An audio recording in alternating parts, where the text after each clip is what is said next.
What's up, everybody? It's your man Jay, and welcome to the JayJayCool streaming playback, where I provide commentary to some of my weekly streaming moments and highlights.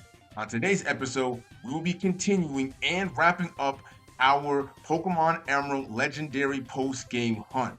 Now, the last couple episodes, we conquered all the other legends, and now the only ones that we have left are Mewtwo, Latios, Celebi, Jirachi, and the Regis. And without further ado, let's get into it. I decided to start with Mewtwo for this session. I had to go through the whole code inputting thing to have it spawn. I decided to catch Mewtwo first because I planned to catch it at level 70, the highest level encounter remaining. I figured it would be better to take out the hardest one first. Spoiler, Mewtwo would not be the most annoying one, to my surprise and utter annoyance. I decided to have it spawn in Alternate Cave, a generally useless place that was supposed to be used for Johto Pokemon, but only housed Zubat. After doing all the setup stuff and making my way to Alternate Cave, it was time to catch Mewtwo. All in all, it wasn't that bad. The entire encounter took a bit over 10 minutes, but it went decent. Mewtwo stressed me out a bit due to not staying in his Pokeball, but I got it without too much fuss. This gave me false hope that the rest of the legends would be easy. After leaving Alternate Cave, it was time to prep for Latios. After stocking up on items and inputting the codes again to have it spawn, it was time to begin. Since Latios is usually a roaming legendary, I decided to have it spawn anywhere, to give it an authentic feel. I went into this thinking it would be relatively easy. I was wrong. It knew Recover, which, as stated in my battles with Ho and Lugia, can be very annoying to deal with, because unlike Rest, Latios doesn't put itself to sleep with Recover. On my first encounter, I accidentally knocked it out, but not before it took out half of my team and damaged two of my other remaining Pokemon. Before going back out to try again, I had to heal up and restock again. After restocking and flying to Pacific Locktown, I tried again, where I accidentally KO'd it again. I kept surfing along routes 133 and 134 and eventually ran into it again, but first having to go through a random trainer I forgot to beat. It took a while, but I finally got it with a timer ball. It annoyed me quite a bit because the encounter took over 30 minutes and it knocked out multiple Pokemon, but it wasn't that bad. Thought that my trouble with the legendaries was finally turning around and that I was on the up and up. I was dead wrong about that. After dealing with the last Lottie, I decided to try my luck at Celebi. After healing up, restocking, and inputting Celebi's code, I headed to Petalburg Woods for the encounter. I figured Petalburg Woods fits since Celebi could be found near the forest. I settled on catching it at level 50. This encounter was the easiest Pokemon encounter remaining. It took only one encounter and about 5 minutes. It did catch me off guard at first because when I went to paralyze it, it cured paralysis with a Lumberry. That didn't matter though, because on the next turn and first Pokeball throw, I set up paralysis again and caught it. Too easy. At this point, I thought I was in the clear. I was wrong. With Celebi caught, it was time for Jirachi, the last of the code legendaries. After doing the usual setup, I flew to Sootopolis City and tried to go into the Cave of Origin to catch Jirachi, only to be turned away. I then decided to just catch it on the water inside of the city. I thought that Jirachi would be as easy as Celebi, since to this point every mythical Pokemon was eyes closed easy. But it wouldn't stay in the Pokeballs and would barely shake. The entire encounter took over 15 minutes. I got pretty annoyed pretty quick. After multiple Pokeballs, I finally got it. With that done, it was time to move for the final trio legends left to catch, the Regis.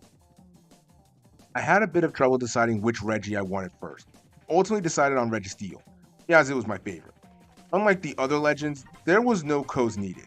I just had to figure out the braille needed to go through the proper instructions to encounter them.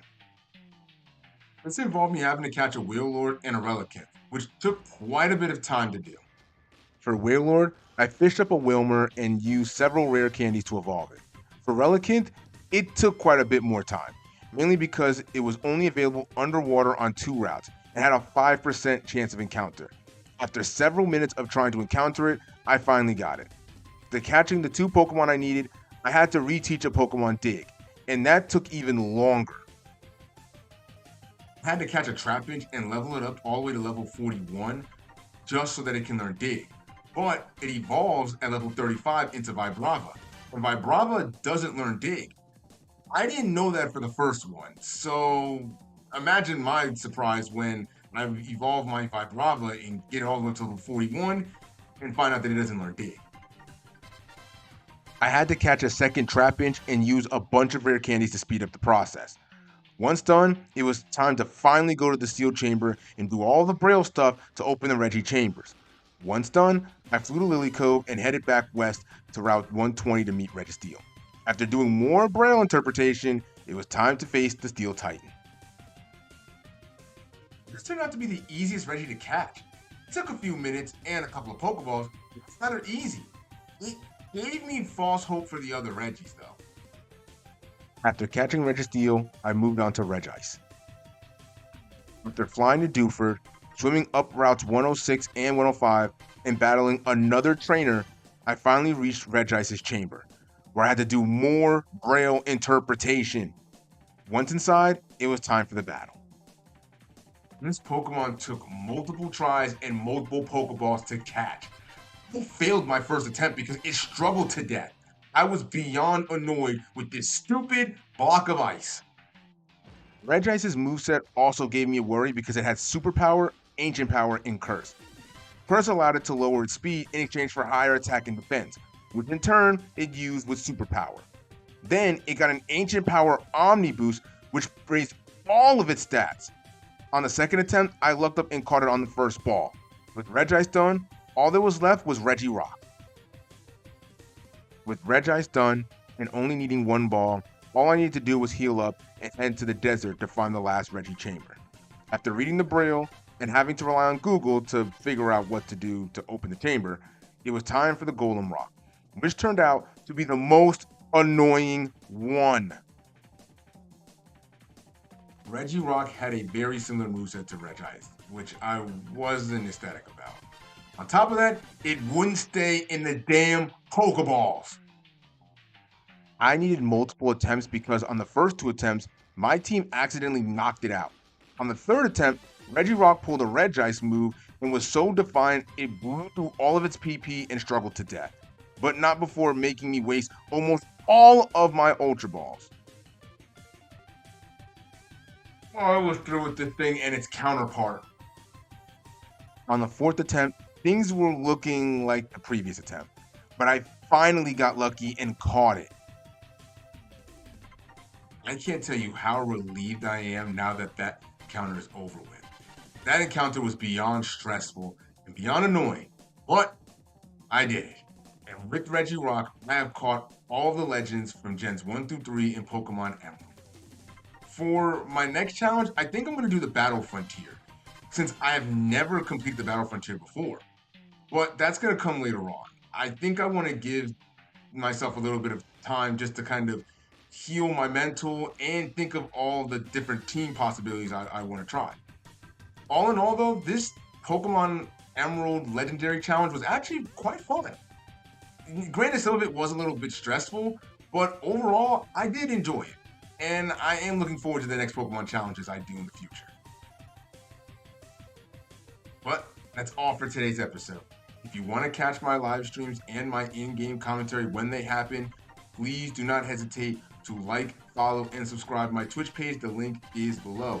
Also, you can find my Discord link below as well, where I post all my schedule updates and any polls and any other things that are related to my Twitch page. But that's all from me today. This is Jay, signing off.